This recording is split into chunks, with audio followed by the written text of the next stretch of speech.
Ada saat-saat dalam hidup ketika seseorang hadir tanpa kita undang, namun perlahan-lahan menjadi pusat dari segala kegelisahan tanpa kita sadari. Kehadirannya tampak biasa saja pada awalnya, tidak mencurigakan, tidak membawa tanda bahaya, dan bahkan mungkin terlihat seperti seseorang yang hanya lewat dalam lingkaran kehidupan kita. Tetapi seiring waktu, ada sesuatu yang berubah. Ada pergeseran energi yang halus namun terasa, membuat langkah kita tidak lagi mantap seperti sebelumnya. Perasaan tidak nyaman itu seperti bayangan yang mengikuti dari kejauhan, tidak jelas bentuknya, namun terus menempel dan mengganggu ketenangan jiwa. Dalam hubungan dengan orang tertentu, terutama seorang wanita yang mungkin memiliki tempat tersendiri dalam hidup atau pikiranmu, seringkali sulit membedakan apakah ia membawa kedamaian atau justru menjadi sumber gangguan batin. Kita cenderung mengabaikan pertanda kecil, menganggap semuanya hanya kebetulan atau mood buruk yang lewat. Namun ketika masalah yang kamu alami mulai muncul berturut-turut tanpa alasan jelas, barulah kamu bertanya-tanya, apakah ada sesuatu atau seseorang yang menjadi pemicu dari semua ini. Rasanya seperti ada benang halus yang mengikat dirimu pada sosok tersebut. Ikatan itu bukan selalu tentang cinta atau kedekatan personal, kadang justru terbentuk dari energi yang tidak selaras, perasaan yang tidak terungkap, atau ketidakseimbangan hubungan yang dibiarkan terlalu lama. Kamu mungkin merasa sulit menjauh, tetapi juga merasa tidak tenang setiap kali berdekatan dengannya. Ada dorongan untuk memahami, namun juga ada desakan batin yang mengajakmu menjaga jarak. Konflik batin inilah yang membuatmu bingung, apakah dia benar-benar bagian dari masalahmu, ataukah kamu hanya merasa terlalu sensitif. Ketika kejadian demi kejadian terus muncul dan semakin jelas bahwa ada pengaruh tertentu yang mengacaukan arah hidupmu, saat itulah kamu mulai sadar bahwa bukan semua orang hadir untuk membawa kebaikan. Beberapa justru datang sebagai ujian, pengingat, atau bahkan peringatan agar kamu menata ulang ruang emosimu. Dan pada titik inilah kesadaran muncul bahwa wanita yang selama ini kamu abaikan gejalanya, mungkin memang memiliki hubungan langsung dengan masalah yang belakangan kamu hadapi. 1. Ada sebuah momen dalam hidup ketika kamu mulai menyadari bahwa kehadiran seseorang ternyata bukan hanya sekadar hadir sebagai sosok yang melintas, melainkan membawa pengaruh yang jauh lebih besar daripada yang kamu kira. Pada poin pertama ini, gambaran tentang bagaimana wanita tersebut membawa energi yang mengacaukan fokusmu mulai terlihat jelas. Ceritanya dimulai dari hal-hal kecil, sepele, dan hampir tidak pernah kamu sadari sebelumnya. Ada kalanya kamu merasa sulit berkonsentrasi, padahal tidak ada alasan khusus. Ada hari-hari ketika langkahmu terasa berat dan pikiranmu tidak bisa lurus. Kamu mencoba menyalahkan keadaan, beban hidup, bahkan kondisi tubuhmu sendiri, tetapi rasa itu tetap persistensi, seolah ada sesuatu yang terus menarikmu keluar dari jalur.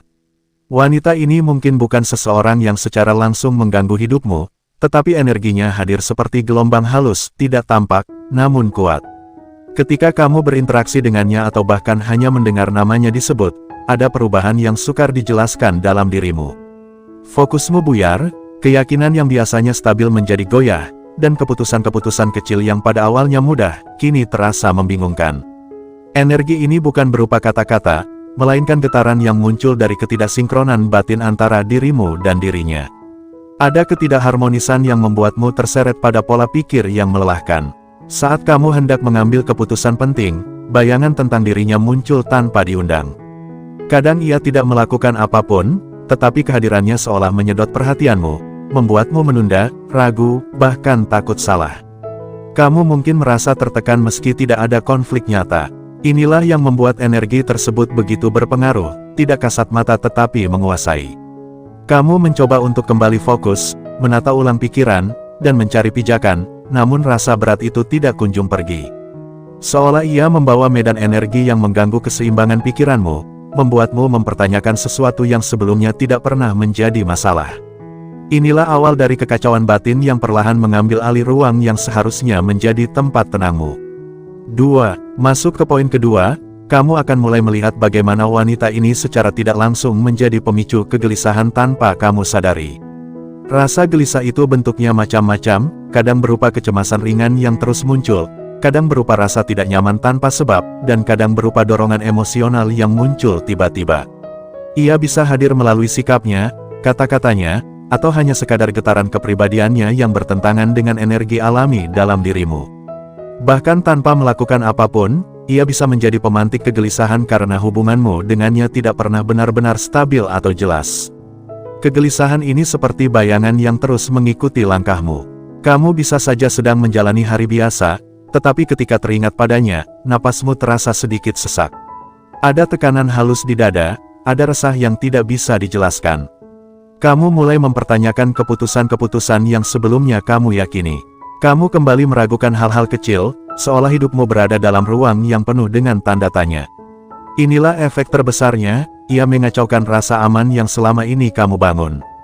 Tidak ada pertengkaran besar, tidak ada pengkhianatan besar, tetapi ada kegelisahan yang konstan, yang muncul dalam bentuk getaran halus namun mengganggu ketenangan batinmu.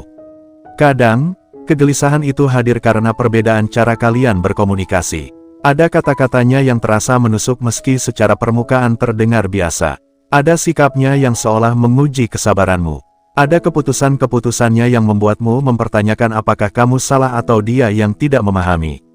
Energi seperti ini membuatmu merasa tidak cukup baik atau selalu takut mengecewakannya. Ketika pikiran seperti itu sudah masuk ke dalam, kegelisahanmu semakin besar. Kamu tidak lagi bisa membedakan apakah perasaanmu murni dari dirimu sendiri, atau sebenarnya dipengaruhi oleh kehadirannya. Pada akhirnya, kamu mulai menyadari bahwa wanita ini tidak hanya hadir sebagai sosok biasa, tetapi juga menjadi cermin dari sisi dalam dirimu yang belum selesai. Dan kegelisahan itu adalah tanda bahwa ada sesuatu yang tidak selaras. Bukan berarti dia jahat, tetapi getaran yang kalian miliki saling bertabrakan, dan tabrakan itu menciptakan badai kecil yang perlahan menggerogoti kedamaianmu. 3. Pada poin ketiga ini, cerita berlanjut pada hubungan yang tidak seimbang. Kamu memberikan lebih banyak energi, perhatian, dan perasaan, sementara dia hanya mengambil, entah karena memang karakternya seperti itu atau karena keadaan memang memosisikanmu demikian. Ketidakseimbangan ini berlangsung pelan, diam-diam, dan tanpa kamu sadari, hingga suatu hari kamu merasa sangat lelah dan tidak tahu apa penyebabnya. Beban itu bukan berasal dari hal-hal besar, tetapi dari akumulasi kecil yang terus menumpuk dari waktu ke waktu. Setiap kali kamu mencoba memahami dirinya, kamu memberi ruang lebih luas dalam dirimu untuk menampung sesuatu yang bahkan tidak pernah diberi balasan. Kamu berusaha hadir, mendengarkan, dan memberikan lebih banyak empati, tetapi ketika kamu butuh hal yang sama, ia tidak ada. Tidak ada dukungan, tidak ada pengertian, tidak ada usaha. Dan meski kamu tahu itu menyakitkan, kamu tetap bertahan karena berharap suatu hari ia berubah. Namun ketidakseimbangan seperti ini adalah salah satu racun paling halus dalam hubungan apapun. Ia merusak perlahan, tanpa suara, sampai kamu merasa kehilangan dirimu sendiri. Dalam hubungan yang tidak seimbang, kamu selalu merasa harus menjadi lebih kuat, lebih sabar, lebih toleran. Kamu memikul beban emosimu sendiri, tetapi juga memikul perasaan yang datang dari dirinya. Kamu menahan amarahmu sendiri, tetapi juga meredam ketidaknyamanan yang seharusnya ia tanggung. Pada akhirnya, kamu menjadi tempat penampungan energi negatifnya, sementara dia tetap berjalan bebas tanpa pernah mengetahui seberapa berat pengaruhnya terhadap hidupmu. Ketika hubungan sudah berada pada titik ini, kamu bukan hanya lelah secara fisik, tetapi juga terkuras secara batin. Kamu mulai merasa kehilangan arah, kehilangan semangat, bahkan kehilangan jati dirimu. Kamu mulai mempertanyakan siapa dirimu ketika tidak berada di sekitar dirinya. Semua ini bukan terjadi dalam sehari, tetapi dari ketidakseimbangan yang terus berulang, dari pola yang tidak pernah kamu hentikan karena kamu terlalu berharap. Namun pada akhirnya, kelelahan ini adalah tanda bahwa energimu tidak lagi selaras dengannya. Kamu tidak bisa terus memberi pada seseorang yang hanya tahu cara menerima. Dan ketika kesadaran ini muncul, kamu akan mulai memahami bahwa hubungan yang tidak seimbang adalah salah satu penyebab terbesar mengapa hidupmu terasa kacau, berat, dan penuh beban yang bukan milikmu. Ini adalah panggilan untuk kembali kepada dirimu sendiri sebelum semua bagian dari hidupmu terkuras habis. 4. Memasuki poin keempat, kamu mulai menyadari bahwa kehadiran wanita ini bukan hanya membuatmu gelisah atau tidak seimbang, tetapi secara perlahan juga menghalangi prosesmu menjadi versi terbaik dari dirimu sendiri. Setiap orang pada dasarnya memiliki potensi yang terus tumbuh, kemampuan untuk menjadi lebih bijak, lebih matang, lebih kuat secara emosional dan spiritual. Namun, dalam kehadiran dirinya, perkembangan alami ini seolah tertahan. Kamu merasa seperti berjalan di tempat. Apapun yang kamu lakukan serba setengah hati, apapun yang kamu rencanakan serba ragu, dan apapun yang ingin kamu capai seolah selalu terbentur ketidakpastian. Ia mungkin tidak pernah secara langsung menyuruhmu berhenti berkembang, tetapi energinya cukup kuat untuk mengaburkan arah hidupmu. Ketika kamu mulai membangun sesuatu, baik itu karir, rencana masa depan, atau sekadar kebiasaan positif, selalu ada gangguan halus yang membuat tekadmu goyah. Kamu jadi mudah menunda, kehilangan motivasi, atau merasa bahwa apapun yang kamu lakukan tidak pernah cukup. Dalam kondisi normal, kamu biasanya konsisten, tetapi ketika ada keterikatan energi dengan seseorang yang tidak selaras, kualitas itu perlahan terkikis. Kehadirannya juga membuatmu mempertanyakan nilai dirimu. Kamu yang dulu yakin pada kemampuanmu, kini sering meragukan diri sendiri. Kamu yang dulu berani melangkah, kini takut mengambil risiko. Dan setiap keraguan yang muncul, sekecil apapun, berakar dari rasa tidak aman yang ditumbuhkan oleh energi interaksi kalian. Perkembangan jiwa memerlukan ruang bebas, membutuhkan ketenangan, memerlukan dukungan yang murni. Tetapi hubungan dengan wanita ini justru menciptakan ruang sempit, penuh tekanan tak terlihat, dan menjadikanmu terlalu fokus pada situasi yang tidak penting. Akibatnya, kamu tidak punya cukup energi untuk memperbaiki dirimu, karena sebagian besar energimu habis hanya untuk bertahan menghadapi kehadirannya. Lebih parahnya lagi, ia membuatmu lupa bahwa kamu sebenarnya pantas mendapatkan hubungan yang menumbuhkan, bukan meruntuhkan. Inilah bentuk penghalang paling halus, bukan dengan menjatuhkanmu secara langsung, tetapi dengan membuatmu lupa siapa dirimu sebenarnya. Kamu mulai meragukan mimpi-mimpimu, meremehkan potensi dirimu, dan sering merasa tidak layak untuk mendapatkan sesuatu yang lebih baik. Semua ini terjadi perlahan, bertahap, dan tanpa kamu sadari. Namun ketika kamu mulai melihatnya dengan jernih, barulah kamu memahami bahwa ia sebenarnya menghentikan laju perkembanganmu, meski tanpa niat disadari. Dan ketika seseorang menghalangi prosesmu menjadi pribadi yang berkembang, itu adalah tanda terbesar bahwa hubungan tersebut tidak sehat bagi perjalanan hidupmu. 5. Pada poin kelima, kamu mulai melihat satu lapisan lain yang sebelumnya mungkin kamu abaikan, adanya energi kecemburuan atau ketidakjujuran yang terselubung dari dirinya. Bukan berarti ia selalu melakukan hal buruk secara terang-terangan, tetapi ada getaran yang membuat hubungan ini terasa berat. Energi seperti ini biasanya hadir dalam bentuk sikap yang tampak biasa, namun memiliki niat atau perasaan yang tersembunyi di baliknya. Mungkin ia sering menunjukkan seolah peduli, tetapi di balik kepeduliannya ada ketidaksukaan jika kamu berkembang atau mendapat perhatian. Mungkin ia tampak manis, tetapi ada rasa iri yang membuatmu merasa tidak nyaman tanpa tahu alasan jelasnya. Energi kecemburuan adalah salah satu getaran paling merusak dalam hubungan apapun. Ia tidak selalu tampak dalam bentuk kata-kata kasar atau tindakan terang-terangan, tetapi ia terasa. Kamu merasakannya ketika dia diam saat kamu bercerita tentang keberhasilanmu. Kamu merasakannya ketika ia memberi komentar yang tampaknya ringan, tetapi sebenarnya meremehkanmu. Kamu merasakannya ketika ekspresinya berubah setiap kali kamu mendapatkan sesuatu yang baik dalam hidupmu. Kecemburuan seperti ini tidak hanya membuat hubungan jadi berat, tetapi juga menguras energimu. Kamu jadi merasa bersalah ketika berhasil, padahal seharusnya tidak demikian. Selain kecemburuan, ada juga ketidakjujuran yang terselubung. Ia mungkin tidak berbohong secara langsung, tetapi tidak pernah menunjukkan seluruh dirinya. Ada hal-hal yang ia sembunyikan, ada maksud-maksud tertentu yang tidak pernah ia ungkapkan. Ketidakjujuran seperti ini membuatmu sulit merasa aman dalam hubungan.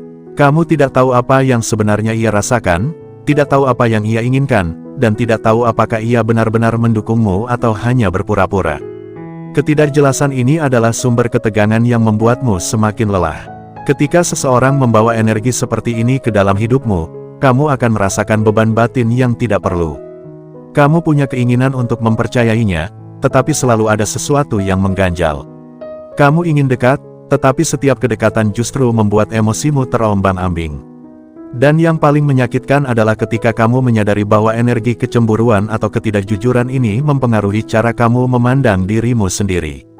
Kamu jadi terlalu berhati-hati, terlalu menjaga, terlalu takut membuatnya tersinggung. Kamu membatasi dirimu hanya agar ia tidak merasa kalah atau terganggu. Padahal manusia yang tepat tidak seharusnya membuatmu mengecilkan versi terbaik dari dirimu sendiri. 6. Pada poin ke-6, inilah inti dari banyak masalah yang kamu alami, kamu terikat secara emosional, bukan secara spiritual. Ikatan emosional adalah hubungan yang sering kali muncul karena ketertarikan, kebiasaan, rasa membutuhkan, atau bahkan rasa takut kehilangan. Ikatan seperti ini terasa kuat, tetapi sebenarnya rapuh. Ia tidak dibangun dari kedewasaan atau keselarasan jiwa, tetapi dari reaksi perasaan yang berubah-ubah. Dan karena ikatan ini tidak stabil, kamu mudah terseret oleh dinamika yang melelahkan. Kamu merasa tidak bisa melepaskan, padahal hubungan ini tidak benar-benar memberikan ketenangan. Ikatan spiritual berbeda. Ia membuatmu tumbuh, memperkuatmu, membawamu pada versi terbaik dari dirimu. Ia tidak membuatmu khawatir, tidak menguras emosi, dan tidak membuatmu merasa kecil. Tetapi ikatan emosional, terutama dengan seseorang yang tidak selaras energinya, justru menciptakan ketergantungan yang berbahaya. Setiap kali kamu mencoba menjauh, kamu merasa kehilangan. Setiap kali kamu mendekat, kamu merasa terbebani. Kamu seperti terjebak dalam lingkaran tanpa ujung, ingin pergi tetapi tidak mampu, ingin bertahan tetapi tidak bahagia. Ikatan emosional semacam ini juga membuatmu menafsirkan masalah sebagai sesuatu yang harus kamu selesaikan sendirian. Kamu mengira bahwa jika kamu cukup sabar, cukup kuat, cukup mengalah, hubungan ini akan berubah. Padahal kenyataannya, hubungan yang tidak selaras tidak akan berubah hanya dengan pengorbanan satu pihak. Dan selama kamu masih terikat secara emosional, kamu terus menahan rasa sakit itu sendiri. Pada akhirnya, ketika kamu melihat hubungan ini dari jarak yang lebih jauh, kamu akan menyadari bahwa energi yang mengikat kalian sebenarnya bukan cinta atau keselarasan jiwa, tetapi ketergantungan emosional. Kamu terikat bukan karena hubungan ini membahagiakanmu, tetapi karena kamu sudah terlalu terbiasa dengannya. Dan kebiasaan itu membuatmu bertahan meski batinmu terluka. Ikatan semacam ini adalah salah satu alasan paling kuat mengapa hidupmu terasa berat. Kamu terus membawa beban yang seharusnya tidak kamu tanggung, hanya karena kamu tidak berani melepaskannya. Namun saat kamu sudah sampai pada kesadaran ini, artinya kamu sudah berada di gerbang perubahan besar. Melepaskan ikatan emosional bukan berarti meninggalkan seseorang sepenuhnya, tetapi meninggalkan pola yang merusak. Ini adalah langkah awal untuk menemukan kembali dirimu, membangun kembali energi positifmu, dan membuka jalan menuju hubungan yang lebih selaras di masa depan. Dengan memahami poin ini sepenuhnya, kamu memberi dirimu kesempatan untuk kembali bernafas dengan tenang, kembali melihat hidup dengan jernih, dan kembali menjadi dirimu yang sesungguhnya sebelum hubungan ini mengaburkan segalanya. Kesimpulan dari seluruh perjalanan panjang yang telah dibahas adalah bahwa kehadiran wanita ini bukan sekadar sebuah persinggahan dalam hidupmu, melainkan sebuah pengalaman yang membuka banyak lapisan tentang dirimu sendiri. Energi yang ia bawa, baik yang tampak maupun yang tersembunyi, telah memengaruhi fokusmu, mengguncang ketenangan batinmu, dan menguji ketangguhan emosimu. Bukan hanya soal dirinya sebagai individu, tetapi lebih kepada bagaimana interaksi energi antara kalian menciptakan ketidakseimbangan yang berdampak pada banyak aspek hidupmu. Mulai dari hilangnya fokus, munculnya kegelisahan tanpa alasan jelas, ketidakseimbangan hubungan, hingga terhambatnya perkembangan dirimu. Semuanya adalah tanda bahwa hubungan ini jauh dari kata sehat atau selaras. Dalam proses memahami ke-6 poin tersebut, kamu belajar bahwa terkadang seseorang hadir sebagai pelajaran, bukan sebagai pendamping. Ia hadir untuk menunjukkan sisi-sisi dalam dirimu yang perlu diperbaiki, batasan yang perlu dijaga, dan keberanian yang perlu kamu temukan kembali. Kamu belajar bahwa tidak semua orang layak diberi ruang sebesar itu dalam hidupmu, terutama ketika kehadirannya justru menghambat perjalananmu menuju menjadi pribadi yang lebih baik. Kamu juga memahami bahwa ikatan emosional bukanlah alasan untuk mempertahankan sesuatu yang merusak kedamaian batinmu. Pengingat bahwa hidup selalu memberikan tanda-tanda, dan terkadang tanda itu hadir melalui seseorang yang membuatmu merasa tidak nyaman, tidak seimbang, atau tidak lagi menjadi dirimu sendiri. Tetapi justru dari situ kamu belajar melihat lebih dalam, mengenal dirimu dengan cara yang lebih jujur, dan menyadari apa saja yang benar-benar penting bagi kebahagiaanmu. Kini saatnya kamu melangkah dengan lebih tenang, lebih bijak, dan lebih kuat. Lepaskan apa yang membuatmu terikat secara emosional namun merusak jiwamu. Relakan apa yang tidak selaras dengan energimu. Dan berikan ruang bagi sesuatu yang benar-benar membawa kedamaian, pertumbuhan, serta keseimbangan dalam hidupmu. Kamu layak mendapatkan hubungan yang menumbuhkan, bukan yang membuatmu kehilangan dirimu sendiri.